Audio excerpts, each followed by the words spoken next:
Hello traders, आप सभी का स्वागत है हमारे channel stock market update with Anees पर। आइए जानते हैं क्या है एक्सपर्ट्स की राय इस स्टॉक पर। कि वो क्या बाजार पे इस वक्त रीडिंग रख रहे हैं संजीव जी। ये बाजार में आपको कैसा लग रहा है, रिवर्सल एकदम से किस वजह से आया, क्या बड़े फैक्टर रहे? क्योंकि कहीं ना कहीं एक रिलीफ रैली तो दिख ही रही थी, हम तो 18-19 इन दिनों की इंतजार भी कर रहे थे, लेकिन आपके क्या बड़े रैशनल है कि ये बाजार में सेल ऑफ आ रहा है? हाँ, गुड आफ्टरनून। तो प्रियंका देखिए, एक तरफ आपके पास यूरोप के 4 आदमी यूक्रेन में हैं और पीस स्टॉक्स, मैंने आपको इसलिए 17-18 कही थी कि 17-18 को ये peace stock will fructify. Russia is sending team to India to discuss rupee trade. अब इसमें क्या है कि जिनकी लीवरेज पोजीशंस कोलैटरल में था, उन्होंने एक बार बेचना था और घबराहट डालनी थी, वो हो गई। इतनी बड़ी वॉल्यूम में आज जो सेल ऑफ आया है, that is called full term capitulation. Or I wouldn't be surprised if Dow futures and all turn positive, because the first leg will be the European leaders meeting, because they need they are the ones who are getting the real hurt. And second will be when Biden also gives it. By the weekend, we should hopefully see some resolution on the USSR Ukraine side.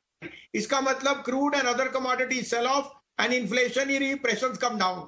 Now stocks are giving you the opportunity of the year. You can't wait for it. Otherwise you keep waiting 14,000, then you should talk about 12,000, फिर आपसे कहीं नहीं लिया जाएगा. So you put, if you have money, if you don't have stock money, then stay put. If you have money, then buy some very very big blue chips, 3 of which I can suggest now.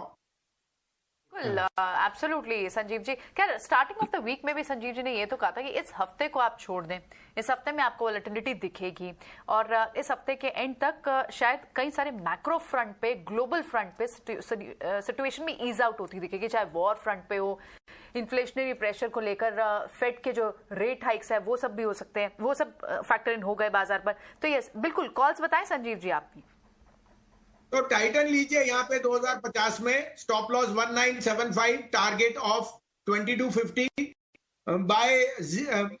Bye DLF 304 305, stop loss 296, target of 330, and buy SBI card 705, stop loss of 690, target of 750। SBI card और Titan, ये दो pics रहेंगी संजीव जी की यहाँ से। ठीक है संजीव जी, एक सवाल और, क्योंकि जब हम अब यहाँ से बाउंस बैक करेंगे इस हफ्ते के बाद, आपकी अगर रीडिंग ये कहती है कि अगले हफ्ते से हम एक तेजी के दौर में शुरू हो जाएंगे, तो सस्टेन कब तक करेगी? कितने समय तक आपको लगता है कि बाजार में तेजी रहेगी? अरे आप पहले बाउंस तो कीजिए, अपने आप कवरिंग आएगी। जब माल लेने आएंगे तो ओवरसोल्ड टेरिटरी से बाउंस बहुत स्ट्रांग होता है। 16,800 तक जाएगी Nifty at least.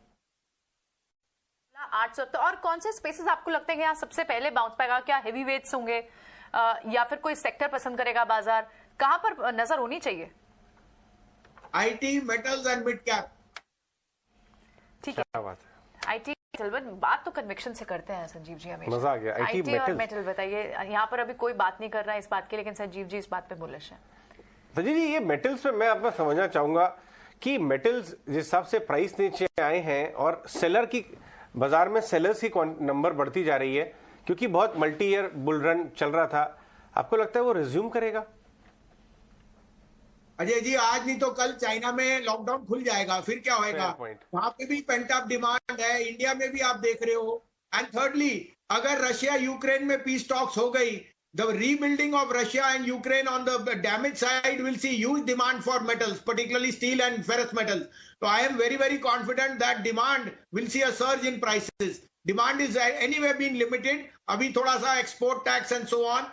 But you can imagine what's rebuilding of a nation. It will have huge repercussions on the positives for some of the steel stocks. Just for your example, steel, which has a very big European arm also. You can imagine what the foray would be once their exports start over there, and a lot of the other players like SAIL and JSW. Okay Sanjeev ji, banks में भी आपसे बात करना चाहेंगे। अभी भी क्या सारे ही बैंक्स पसंद है आपको, या फिर यहाँ पे सिलेक्टिव होने की जरूरत है? बड़े इलाज के आपके साथ बैंकों के साथ जाना चाहिए इस माहौल में जिस तरह का मार्केट इस वक्त दिख रहा है? देखिए, इस ईयर में तो आप कुछ भी ले लोगे, तो अगर आप रख सको तो आप कमा लोगे। उसमें बैंक्स भी हैं, क्योंकि banks are proxy to growth. आप देख ही रहे हो इस तरह से रीओपनिंग इतना स्ट्रांग है, एयरपोर्ट पे जगह नहीं है, आपके रेस्टोरेंट्स होटल्स में लाइन लगी हुई है, और चौथा, capex is picking up very very strongly, और capex cycle picking up means State Bank chairman saying that the credit growth in the next half will be the strongest in the last 5 years। अब या तो मैं दिनेश खारा जी से पूछूं जिनकी 25 लाख करोड़ की बुक है, या मैं मार्केट से देखूं, तो State Bank, Bank of Baroda, ICICI Bank, these would be my top picks. Alright, ठीक है, thank you so much Sanjeev ji हमारे साथ जुड़ने के लिए और ये सारी रणनीति भी सुझाने के लिए। तो कुछ सेक्टर स्पेसिफिक अप्रोच इस पर रखने की जरूरत है। फंडामेंटल अच्छी क्वालिटी कंपनियों में निवेश करिए, काफी बेहतरीन मौके इस वक्त दिखाई दे रहे हैं।